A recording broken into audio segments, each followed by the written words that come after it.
Well, today that ER physician told me he is describing his work environment as controlled chaos. Meanwhile, here at Chippenham Hospital, the CEO says compared to just last week, they're now testing even more patients for the coronavirus.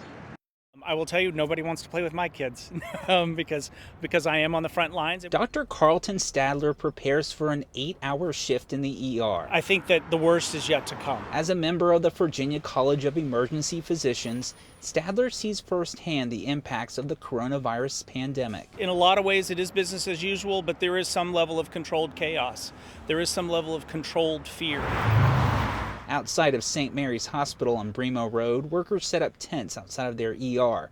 A Bon Secours spokesperson says their exact use will be detailed in the coming days. The takeaway from that is that the emergency rooms are in touch with the CDC, and they're following the most up-to-date recommendations with regard to precaution. Then every day we actually see more tests available. Dr. William Lund, CEO of the HCA Chippenham and Johnston-Willis hospitals, says they were among the earliest to screen patients at the door for symptoms of the coronavirus. So if you look at bed capacity, hospitals like to be around 80% of their occupied beds, which is where we are now. He says if you're sick, call your doctor and consult whether your symptoms warrant a trip to the ER. You know, we're still going to have people with strokes and heart attacks, and this needs to be the place that they know they can feel safe and come, and it remains that way today. To keep those emergency rooms open for the truly sick. Dr. Stadler says in light of the pandemic, wash your hands.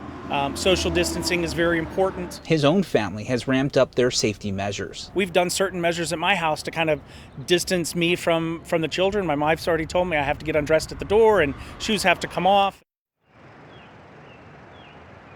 Here's some good advice that bears repeating. Doctors here in Central Virginia continue to urge social distancing and, of course, staying home when you're sick. Working for you in Richmond, I'm Brendan King, CBS 6 News.